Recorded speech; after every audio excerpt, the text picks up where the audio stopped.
Hello, so today, by popular request, we're going to be talking about lose streak. Losing on purpose? Why would I ever want to do that? Well, I'll explain why in this particular PowerPoint, and I'll also explain the benefits as well as the risks around lose streak and how to effectively lose streak and what your game plan should be if you're planning on losing early. But before we do so, please make sure to like and subscribe. There's a lot of great content on my channel. I do daily TFT content, either guides like this one, reaction content, deep dives into particular comps or items or itemizations, as well as some fun content along the way. Additionally, Set 14 is right around the corner. As soon as Set 14 comes out, this is going to be the channel where I'm going to tell you every single day about all the new comps and all the new stuff. So if you want to prepare yourself and you kind of got a taste of TFT and you want to keep playing, this is a channel that will be great for you. Make sure to subscribe. It also helps me out as a small creator, and we're close to our 7,000 sub goal where we'll have viewer games. So if you're interested in that as well, it helps out. Memberships, I'm going to try and post more regularly on this as well, but there's also coaching available through membership offers, so you can check that out as well if you so choose. And then additionally, there's my store which has some merch. I'm going to be at Anime North. I know some of you have seen that and are excited about it, but if you want to see, if you're not going to that particular convention, you can also get my stuff online through YouTube or my website. Anyways, why lose streak? Let's get straight into it. So, you make econ intervals more easily. Lose streaking is a form of playing in a very greedy way, because whenever you're not losing a round, you're investing into your board, right? You're trying to upgrade units. You're trying to level up. You're using gold to continue to win rounds. If you're lose streaking, a lot of times it allows you to have a lot more leniency on what you put on your board, because you're going to lose the round anyways. It's a part of the comeback mechanic, but usually if you're a person who is losing early rounds, you make econ more effectively. You usually generate more gold because you can sell units. You don't have to hold on to as many units. You don't have to push levels to try and keep that win streak. Instead, you just rely on losing multiple rounds in a row, getting your streak bonus of your loss streak, and as well hitting those early econ intervals so you are the richest or one of the more rich players in the lobby. That is one of the main reasons to lose streak, is just to guarantee a large amount of econ, which is extremely important in TFT. Additionally, there's the comeback mechanic of you get priority on carousel. So what do I mean by this? When you have the carousel rounds, they happen at the midpoint of every stage. And during the carousel rounds, the people that are released, like, it's basically like you're in like a little gated circle, and they're released 2 by 2, the players in the lobby, starting with the lowest HP players. So when you lose streak, especially early on stage 2 and stage 3, you can guarantee components. If you really need a component, a lot of times lose streaking is the most effective way to guarantee that component and not leave it up to chance. There are some points where you really want to have certain components for your comp, either a reroll or some specific forecast comps, and guaranteeing an early component means that you don't have to subject yourself to the variable drops that you can get on Krugs or other neutral rounds or augments. You get to pick exactly the components you need and guarantee that your item quality is very good, and that's part of lose streaking. So these two things together are why you want to lose streak.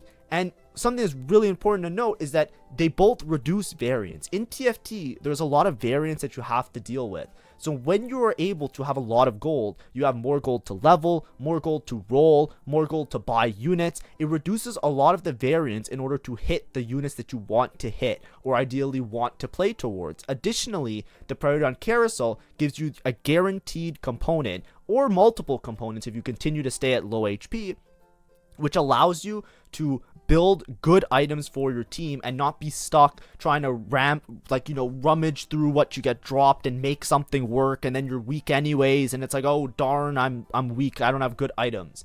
All of this makes it easier to force a comp as well. If you're a player who's trying to, I want to play this comp all the time, me this, not anything else, no scout, no pivot, it becomes easier if you have the gold in order to hit the units, as well as that you find yourself in an easier spot to force the comp with your items as well.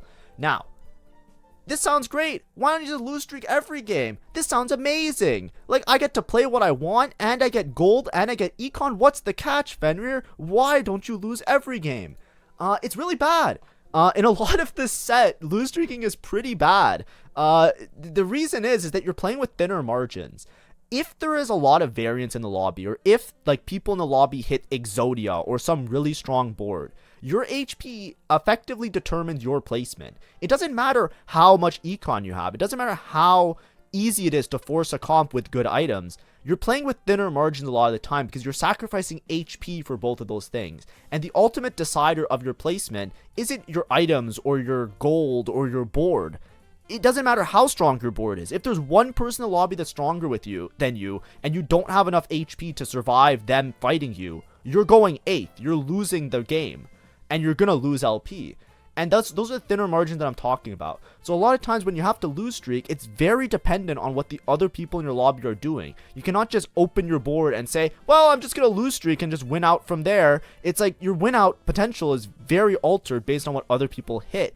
And additionally, this set especially has a lot of weird crap that can happen later in the game that can really, really put a damper in your mood and your plans if you lose streak early. So often it's not the right decision, except if you're playing specific comps or playing towards specific circumstances, which we will talk about right now. So when do you want to lose streak?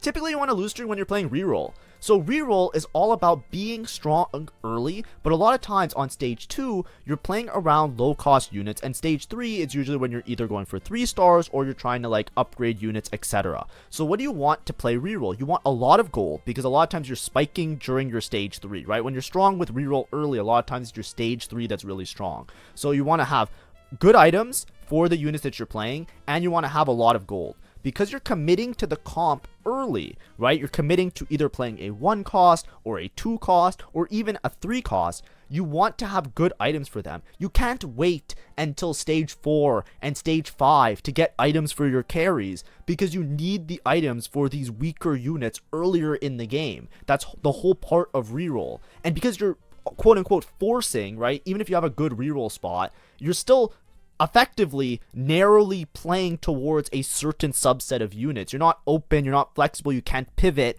you're committing your gold and you're playing towards these units. You need to have a good items. You need to have, a good item at least to play around the board, or you need to have a lot of gold in order to like stabilize around upgrading the units. So Reroll, typically you lose streak just to guarantee the component, if anything, right? Getting the carousel prio to make sure that you have good items on these early units that you're playing is really important, and a lot of times can make or break whether or not you're actually playing the Reroll line.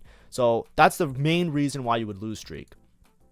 Additionally, there's specific augments that might help with this. Stuff like Scoreboard Scrapper here. There's many of them. I'm not going to go through all of them, but there's some augments that they basically tell you, hey, if you lose a bunch of rounds, you will become stronger. These are things that you might want to just consider. They're not, of course, they're very circumstantial, but if you have a spot where it's like, my board doesn't look good and I need to commit towards something, you can commit to lose streaking and try and win out, but it really depended on lobby as well as what other people hit, and it's a very risky strategy. You're playing with thin margins. When you think about these, a lot of times 4-cost comps sometimes can work. Very rarely do you want to play a 4-cost from trying to lose streak.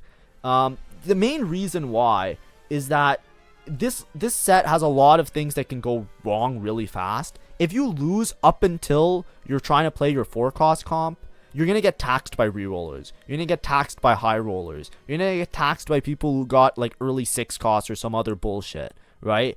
There's very few comps that you want to be far behind on HP, because a lot of times you need a couple of free rounds during stage 4 and stage 5 to make sure that you have enough time to hit your 4 costs. So if you're playing with very thin margins, it puts a lot of pressure on you when you're playing around these 4-cost comps. But there are some that do benefit from lose streak, but we'll talk about that a little bit later in the video.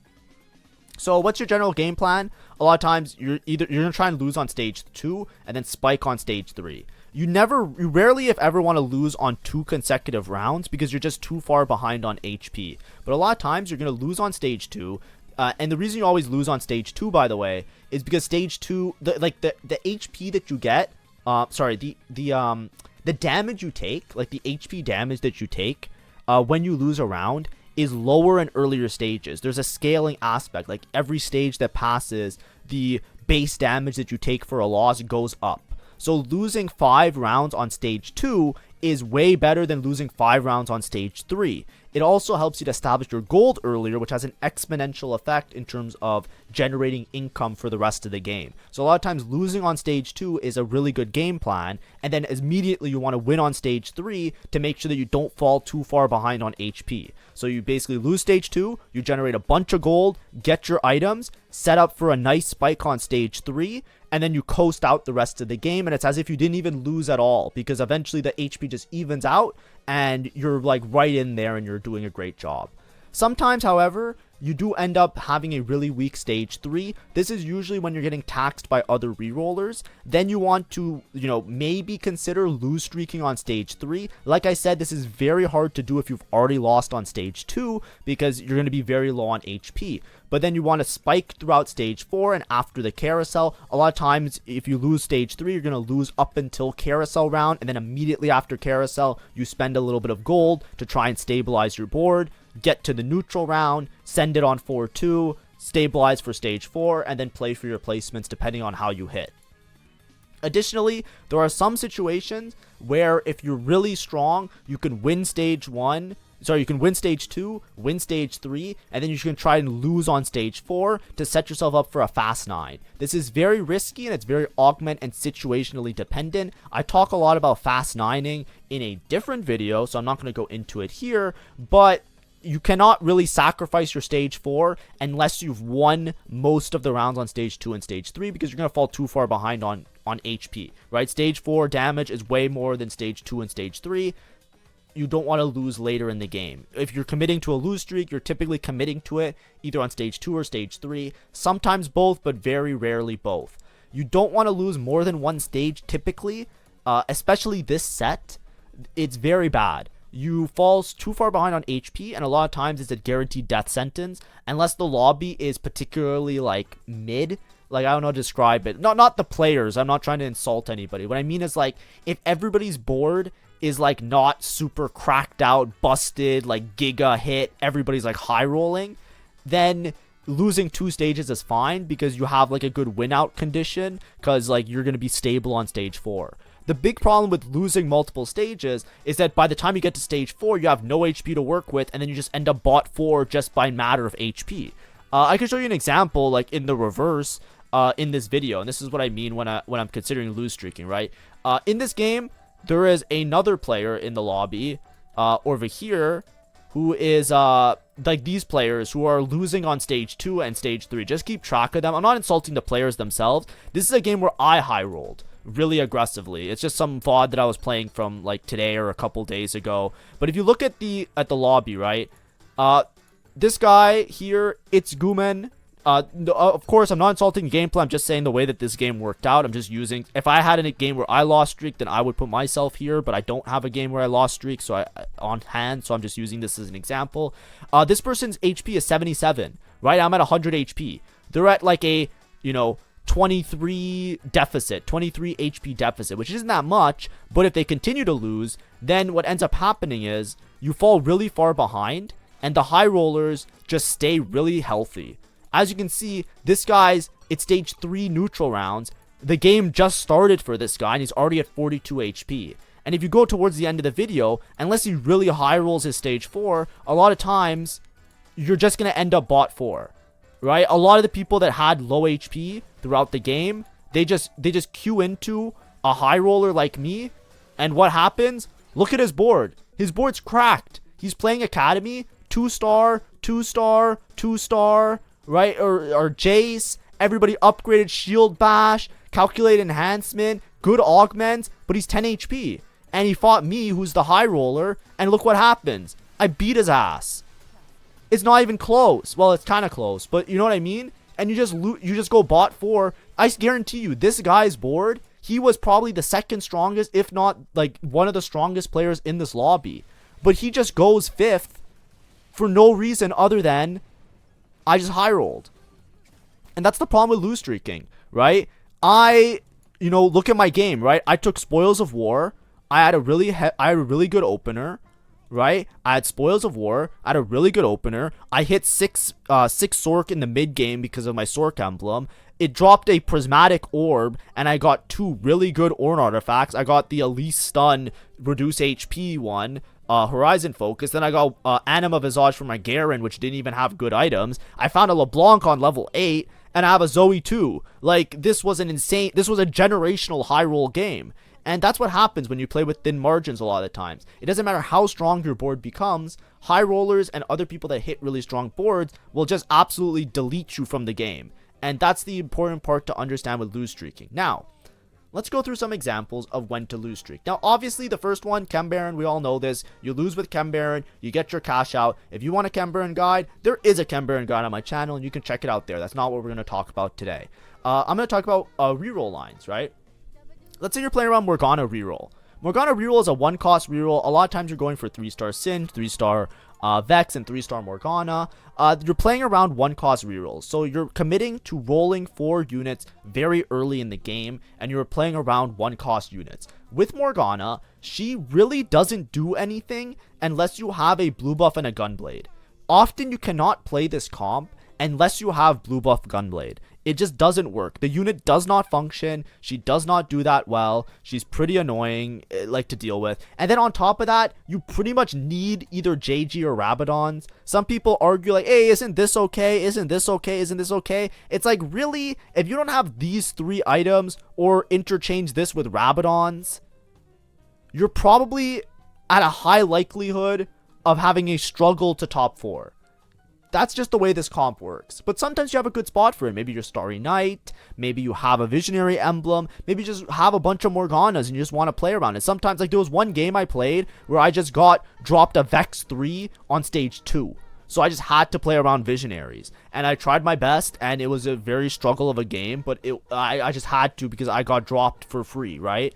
What ends up happening a lot of times is on first round, like on first start of the game, you cannot get dropped 2 of the same components. You can only get dropped 1 of each component. The way components work is there's an item bag, and after every carousel round, a copy of the component gets put into the item bag, and then you get that item based on random drops from what's in your item bag. If you want to know more, I have a guide on my channel. There's a whole playlist for it.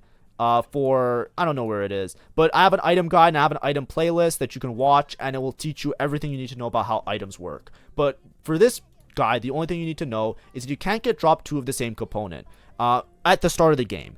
To get dropped 2 of the same component, it is it's not very unlikely, but it's much more unlikely than getting dropped different components, the way the item system works. So if you're looking at a unit where you need a certain component, so for example Morgana, you need blue buff. Shojin is really bad on her. It's usable, you can still top 4 with it, but if you're committing to this comp and you're trying to get the most out of it, a lot of times you really want to have blue buff. It's going to be hard to get blue buff early in the game because of the way the items work, and it's also going to be hard to get blue buff at all in the game because you just need 2 tiers and you're less likely to get dropped the same component multiple times. That's not even excusing the fact that you might not even start the game with a tier. So in order to guarantee the tier, a lot of times what you want to do is you want to lose on stage 2. Even if you have the potential to be strong, you want to purposely lose the first 3 rounds. Now, I'm not going to say lose every single round, obviously, but what I'm saying is a lot of the time when you're playing a reroll comp, especially one like this where the items are very important to the particular unit, what you want to do is you want to lose these first couple of rounds. Losing at least these first 3 so that on carousel you can guarantee that you get the item that you need is really important. And that's part of why lose streak is really important. Also, when you're playing around these 1-cost reroll lines, it also matters just to have the gold because you want to spike and you want to hit very early. So a lot of times when you're playing around these comps, that's what ends up happening. You'll lose streak, you'll guarantee at least one of the components that you need for some of the better items for the reroll comp, and then that will help your board spike really effectively. And then a lot of times on stage 3, you have some sort of semblance because you invested your gold that you lose on stage 2, you fall behind on HP, but you earn that HP back because you win out on stage 3. It works very well with reroll and many other reroll lines that are in the game. Another way that you might want to commit is when you're playing around hero augments, which are just a nice way of saying you're playing a very forcing reroll line. Let's say you're playing around Vlad Hero Augment. A lot of times with Vlad Augment, you're trying to make an Archangels and a Gunblade. The last item, you make some sort of bow item.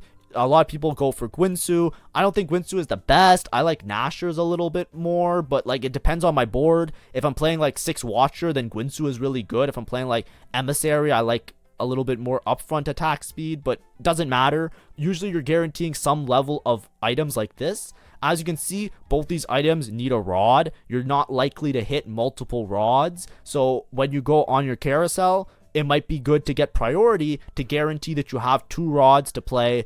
Like the purple thing, right? The needlessly large rod. You need 2 of them to make sure that you can hit these components that are really important to make this comp work out really well. Additionally, something like Vander Hero Augment, gloves off, it's really broken, but a lot of times when it's really broken is when people have this particular build, right? Where they have sword, glove. Look at the components that you need, right? And it's like double healing, Omnivamp, with the IE, and he just pops off and kills everybody. You need 2 swords and 2 gloves. You're less likely to get repeat components, and that's a theme with a lot of reroll lines. A lot of times the best items and the best combinations are ones where the components can stack and play off each other, right? An IE is really strong, but if you pair an IE with a Hodge that is a crit glove component, it can scale up the amount of crit strike chance that you have to guarantee that your ult crits. So multiple gloves, that's something that's a little bit important for this comp. So making sure that you can get those items off of carousel, multiple swords, multiple gloves, it also allows you to spike early and stabilize your board, because you're going to be re-rolling on stage 3. You don't want to be losing every single round, because then you're just not going to hit and people are going to outscale you. So these are examples of when you really want to play around a particular comp. Now, in terms of 4 costs, I know that you're going to look at this and you're going to say, okay, yeah, I lose streak when I want to play reroll. What do I do if I want to play a 4 cost comp? The problem with 4 cost comps is that there's not a lot of them that you really want to play from a lose streak, because so many of them spike around, like hitting, how do I phrase it? A lot of them spike around hitting a 5 cost, which means that you want to have a lot of time on stage 4 where you can kind of meander around in order to like fill your board really well. Something that a lot of people always like, you know, my comment section non-stop, just like I think by now people have figured it out. I was early on the hate train of saying that Enforcer is a really hard comp to play and it's really bait. And I remember when I made videos about it a month or 2 ago, everybody would complain to me saying, you're dumb, Enforcers is really strong. I think without a doubt, surely now we can figure it out. Enforcers is strong, but it's hard to stabilize around in your mid game, because a lot of times you're trying to stabilize around this Vi or like an early Caitlyn drop. And a lot of times, like, this is a comp where you really don't want to play it from a lose streak, or you don't want to play it from really far behind, because the problem is that if you don't hit Vi 2, a lot of times this comp falls apart very fast. This is a common theme with a lot of 4 cost comps, especially ones that use a frontline unit as like their main cornerstone. A lot of times it's really hard to stabilize here, because if you have just a Vi 1, for example, and you don't hit a Caitlyn, your Vi is your main damage dealer as well as your kind of like your main tank a lot of the time. So you can find yourself in a really bad spot and you can just die instantly because you don't have enough time to stabilize, hit your comp, find a Caitlyn. You need time, and you don't have time if you don't have a lot of HP. Additionally, there's other comps that are like somewhat okay from a lose streak. Those are ones that usually have a far more reliable front line. So something like Heimerdinger, for example, like with a Sentinel front line, if you're playing a comp that looks kind of like this, where you have like a 6 Sentinel, it doesn't matter that your Alawi's 1-star, because you have an insanely strong front line. Even with 4 Sentinel, this is a pretty reliable and pretty strong front line, like if you have something that looks like this. So a lot of times these academy boards could stabilize pretty well on stage 4. You still have to high roll and you still have to hit your other stuff, but it works out pretty effectively because you have a reliable front line. Those are the comps you can usually consider playing from a lose streak. Unless you're like giga rich or you have an insane amount of everything going for you.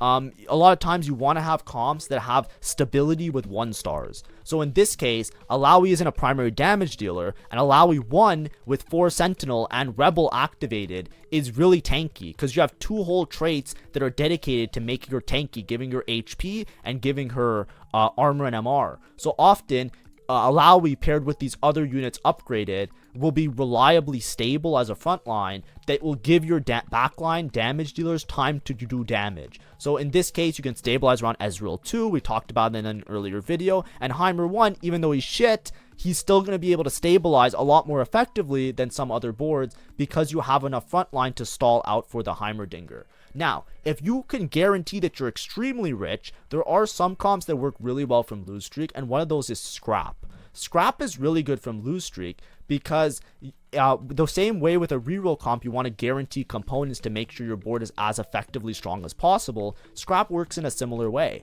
Scrap is like the go-to, used to be at least, when they nerfed it a bit and now it's not as good anymore, but it used to be the go-to Lose Streak comp because if you have good components, you can guarantee that you have multiple damage dealers. The scrap trade itself gives you a lot of frontline inherently, and it scales really well into late game. So a lot of times, if you put yourself in a good spot and have good items, as well as a plethora, like a huge amount of items, you can often stabilize really hard off of just 1-star copies, ideally 2-star copies, but if you have enough gold, you can stabilize around a very simple scrap board because you'll have so much damage and so much frontline from the trait that you'll be stable a lot of the time. What I mean by having good components is that with scrap, you want to ideally have multiple damage dealers. Corki alone is not strong, but Corki with Echo is good. Echo alone is not strong, but Echo with Corki is really strong. So if you can guarantee 3 really good item sets on both of these units, then you run into an absolute dominant board. So a lot of times with Corki, for example, you want to have components that are often repeat, right? You want to have Infinity Edge, and then you want to pair that with a Last Whisper often just for utility. And then beyond that, your scrap component matters a lot because if you have a belt, you can then put the belt on it, and then the belt turns into a guard breaker. I'm getting better at finding the items, by the way, because I've been doing this so long. But the guard breaker synergizes well with the IE because it's a damage amp item that pairs with the crit chance, but it also is made with a glove, so it gives crit chance, which makes it easier to get the critical strike with the IE, and then the ult crits, and then you have crit and damage amp, and you have Last Whisper to Sunder, plus it has a crit item. It works out really well. Same thing applies with Echo. With Echo, if the scrapped component is a tier, it will always turn into a Hand of Justice. So you can build around this Hand of Justice. Similar with Echo, you can build him for a full crit build. You can build him with like something like this, where he just does an insane burst damage. You can also put, often like, he's ambusher, so he crits anyways. So you can put like a guard breaker. But the idea is that you want 3 good items on both carries with good scrap components on the rest of your board, because then you get the most out of the scrap trait.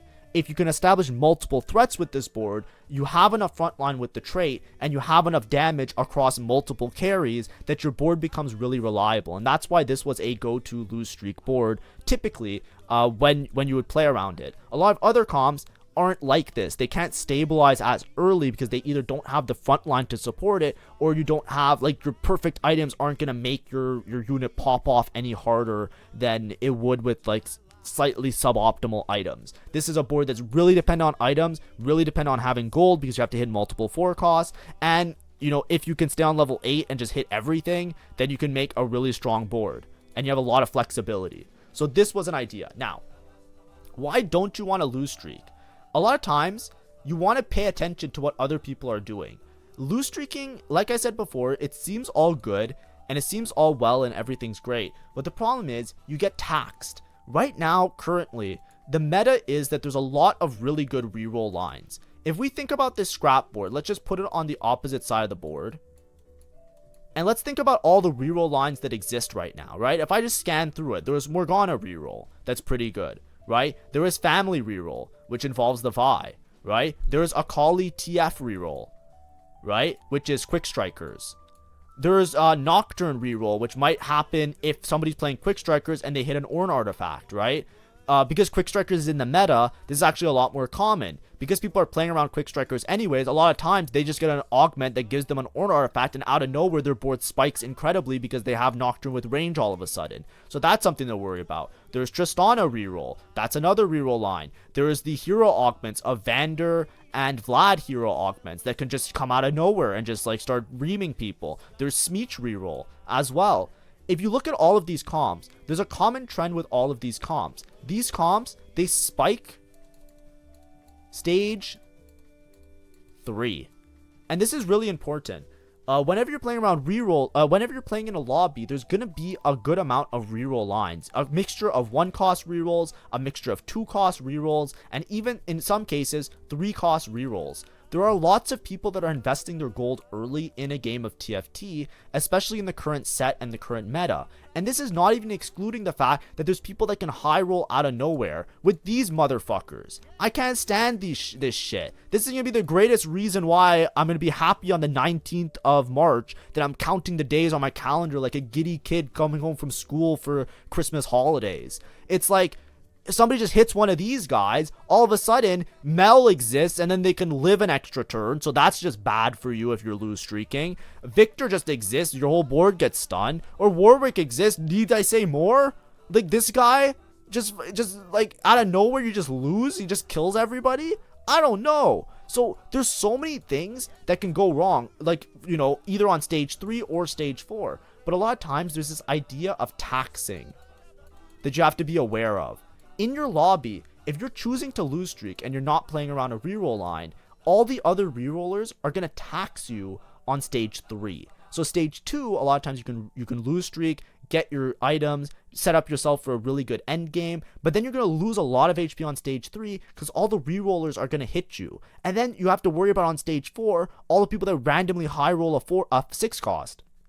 And then at one point, that's not even accounting for like other variants that can occur, you high roll or low roll. If you don't have HP to work with this set, a lot of times you're in a bad spot. So you very rarely want to commit to a lose streak unless you know without a doubt that you have a good strategy to play around it. Additionally, you want to make sure that there's not people with win conditions in your lobby. Sometimes, if you scout your lobby and you see that there's a Chem Baron player, right? Let's say there's a guy and you just know, oh, that guy's a Chem Baron player. He's going to get the Chem Baron cash out, and he's going to win with Chem Baron, right? Don't play a lose streak comm, because you know that you're going to get railed in the future, right? Look ahead, right? Like, I was playing a game today, and there was a Chem Baron player, and there was a guy that on stage 3 had 6 Conqueror. You know what I mean? It's like I looked at the game and I said to myself, I have to win every round right now or else I am dead, because I'm going to lose to this 6 Conqueror guy because he 100% won the game, and this Chem Baron guy 100% won the game. If I have, like, you know, if I'm starting the game with 30 HP because I lost streaks for most of the early game, all I need to do is fight this guy one time, I'm at 15 HP. I fight the other guy one time, I'm at 0 HP. I lose the game. That's the thin margins that I'm talking about. So a lot of times, lose streaking is really effective if your lobby doesn't have this. If your lobby has something like this, you just know that it's fucked. So then you have to play towards their strongest board as many rounds as possible to save HP, because you know that it's just going to come down to an RNG fest of who fights this guy at the end of the game. So a lot of times, lose streaking isn't the best strategy in those cases. Whenever you want to lose streak, you want to look around and make sure there's not an Exodia on deck. Like, the same thing applies with like a Nocturne, right? Sometimes the Nocturne hits it late, right? Sometimes there's a quick striker reroll. You're like, okay, there's a quick striker reroll. Out of nowhere, they pop an Ornn artifact because they get the augment 3rd, and then they have a Nocturne with range. You know that you're not beating it. So that's why you can't really play a lot towards lose streak, and you have to be very careful about it. The most reliable thing when you're lose streaking is that you often have to just commit to a reroll. You have to find an uncontested reroll line and play around the reroll, because that's the only way that in the future you don't just get reamed by some other stuff, and you also don't get taxed in your mid game by the other reroller players, because you are a reroll player that's going to be taxing other people. So depending on your spot, a lot of times if you're losing many rounds on stage 2, it's better to try and like angle towards a reroll. That's like the main thing. If you're lose streaking, it's often because you want to play a reroll. If you're not lose streaking for a reroll, then you need to try and find a stabilization point on stage 3. Like let's say you're playing scrap, right? You might not hit this, but like a lot of times on stage 3, if you lose stage 2, you're gonna have to roll a little bit, right? Like let's say you have like a board like this, you want to try and upgrade some of these units if you can without griefing your econ. It's very circumstantial, it's very situational, so I can't give you a full guide on it, but a lot of times if you have unit pairs on your bench, you should roll at the start of stage 3 to try and upgrade those unit pairs, right? A lot of times after your second augment, you have a good idea of what you're playing. Try and upgrade units, especially ones that will appear on your final board. Let's say you're playing around Ezreal, like you're playing Academy and you have a board that looks like this. You can roll a little bit on stage 3 to get like a Rel 2, Leona 2 if you have them paired on your bench, because that will be final board units that you don't have to worry about selling them. The investment that you did from rolling and upgrading them isn't going to go to waste. And you can stabilize your stage 3 so you don't lose so much HP around the other people that are either playing rerolls or high rollers. But anyways, that's the main thing of the guide. Right, the goals for to be successful for losing, you always have to have, like, this is another thing just in general. If you're trying to be successful while lose streaking, make sure that you pay attention to your spot. You have to be having better items than other players. You have to be having more gold. You have to have a stable stage 3 and stage 4. If you don't have better items, if you don't have more gold, and if you don't have a stable stage 3, then what did you lose streak for? Absolutely nothing. So you have to make sure that you have these things, and that's why you're lose streak. You don't want to lose streak while upgrading a bunch of units, while also not taking perfect items, while just looking around and being like, oh, I guess dinner's ready. I'll go check on my microwave and come back. It's like, uh-oh, I guess I lose the game. It's like, no, you got to be like, you got to make sure that it works out, right? If you don't have better items and more gold, then it was likely wrong to lose streak, and you would have had to do some sort of mixed strategy to save HP to make sure that you don't bleed out and just get a bot for free. But anyways, that's the guide. Thanks for watching. Hopefully it was informative. Hopefully it was a little bit helpful.